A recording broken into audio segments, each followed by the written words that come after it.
welcome. I'm Peggy. Thank you for joining us today. And we're going to start off with the Red Cross, the American Red Cross. And I want to say at the very beginning, the Red Cross is not a government agency. So we've said that, and they have 94% of the people involved are volunteers. And I want to welcome two special people here. Mary Beth Gordon is here, and Mary Beth is the chairperson for the volunteers. Woo, and you're a volunteer yourself. Position, yes.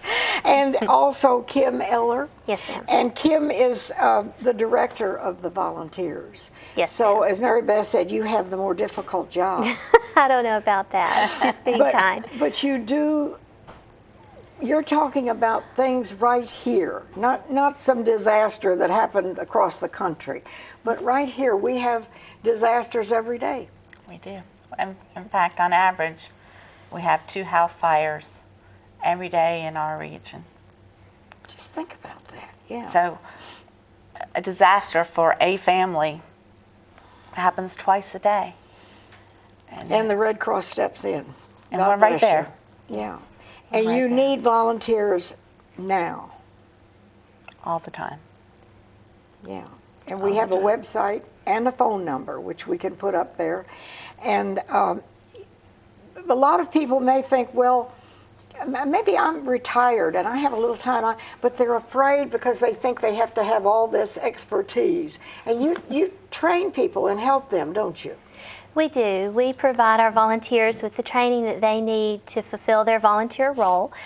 In fact, we have some orientation classes that are coming up in June. And if anyone's interested in being a disaster volunteer for the Red Cross, we would love to have them enroll in a class in June. It's a 2-hour orientation. So it takes 2 hours. It takes 2 hours, and in that orientation they would get a feel for what opportunities we have in our disaster services program, and they would be able to select a specific role that they would like to help with, and then there might be other training classes that they would go through depending on the role they select. But it starts out with just an application and a 2-hour orientation, and then we see what we can do to get them started from there. And we have volunteers from all walks of life that come together for that one purpose, to help prevent and alleviate human suffering in the face of disasters and emergencies.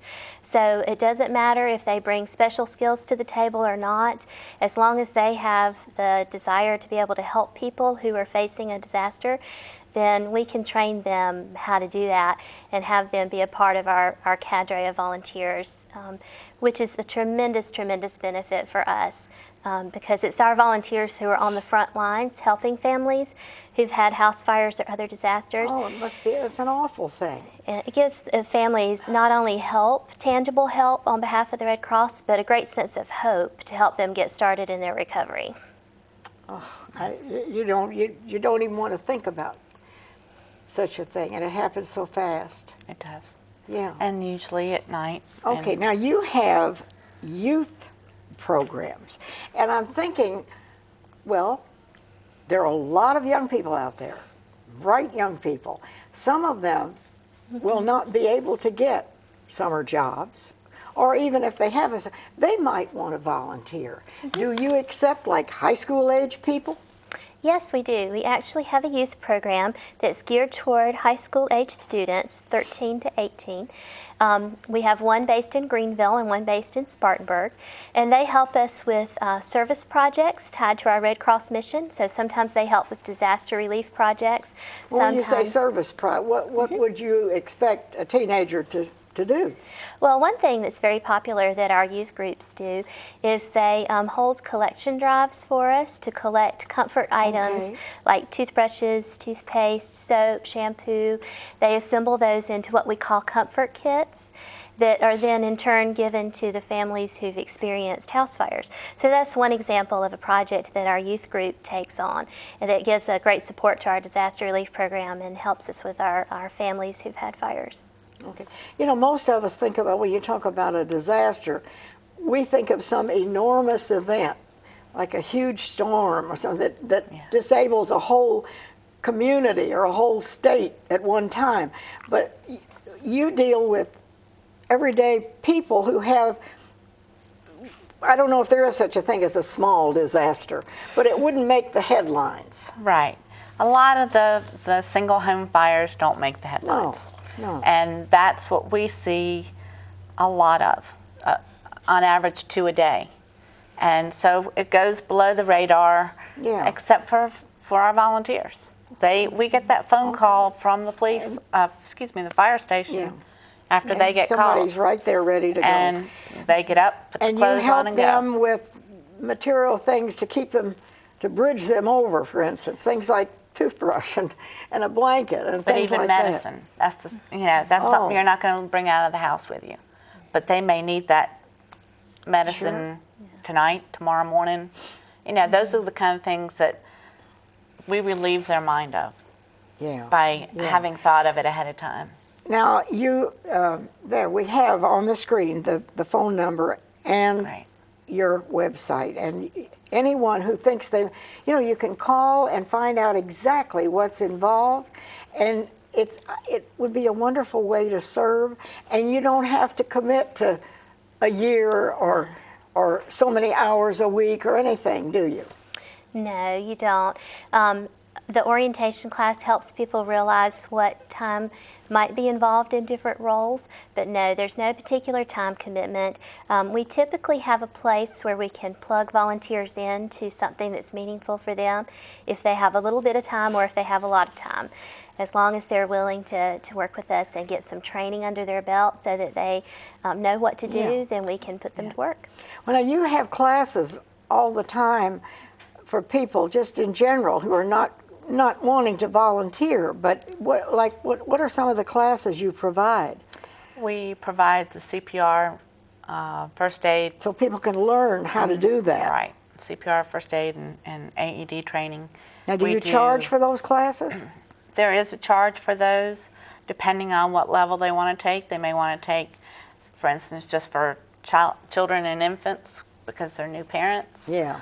Or they're babysitter age and they want to get their certification. We offer a babysitter certification course, which makes parents feel more comfortable about bringing them on as babysitters. We do lifeguard training as well. And all that's very timely right now. Yes, absolutely. Yeah. Where do you get, I know you've got 94% volunteers, but you still have to have some funding. You have to have money. Where does your funding come from? Our funding comes really from the generosity of the American people. We get a lot of donations from individuals. We get donations from corporations, from foundations. We get some money from the United Way as well. I thought the United Way helped you. Yes, ma'am. Don't they? Yes, ma'am. They do. They do. Yeah. And Mary Beth mentioned our first aid CPR classes that we provide in the community. One of the volunteer opportunities we have, if people who are interested, is teaching those classes. We need volunteers to help us to teach CPR and first aid classes for the community. And that's a great volunteer role for people who are good at teaching or who love teaching and don't mind being up in front of a group, because they get the opportunity to teach life-saving skills to others. And you never know when you're going to need to know first aid skills and how to perform CPR. So having volunteers who are excellent instructors. Now, first is very aid good. skills and CPR, those are two different things, right? First aid gives you your basic skills to help analyze, say, a situation. The CPR, That's a and specific AED, thing, right? If in analyzing, somebody's injury, they're passed out, if they're not breathing, then we're going to go into CPR. Okay. And we've had, I got to help an 80-year-old couple take the course because they Really? wanted to know for each other what to do How in case interesting. of an emergency. Yeah. They were a delight, but that was their reason for taking the class was To so help that each they other. could, But- if they needed it, because they wanted to keep each other around. I think that's wonderful. So you have an outreach to the community. I guess when you think about it, you can't remember when the Red Cross wasn't there. Yes, ma'am. We've been around for a while.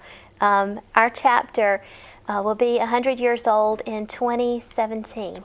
So you're almost 100 years old. We're almost 100 years old.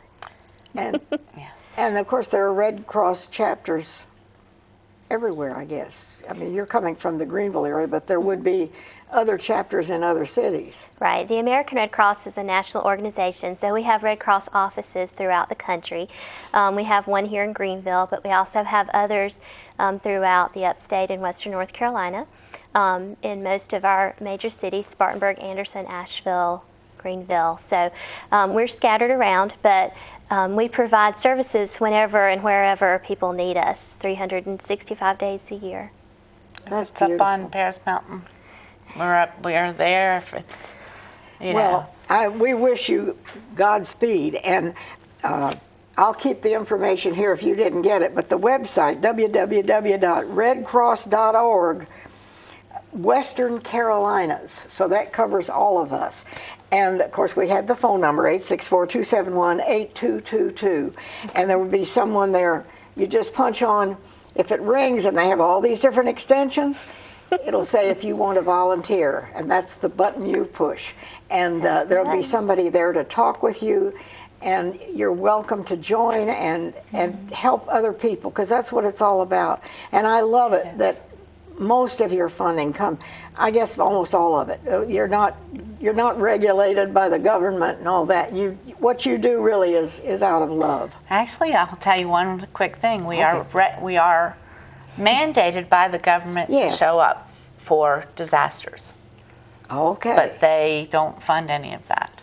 Okay, so they tell you have to go there, but they want somebody else to help you. Exactly. Exactly.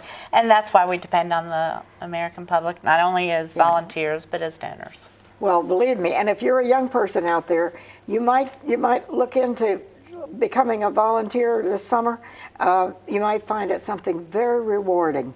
And I appreciate what you're trying to do and what you are doing in the upstate.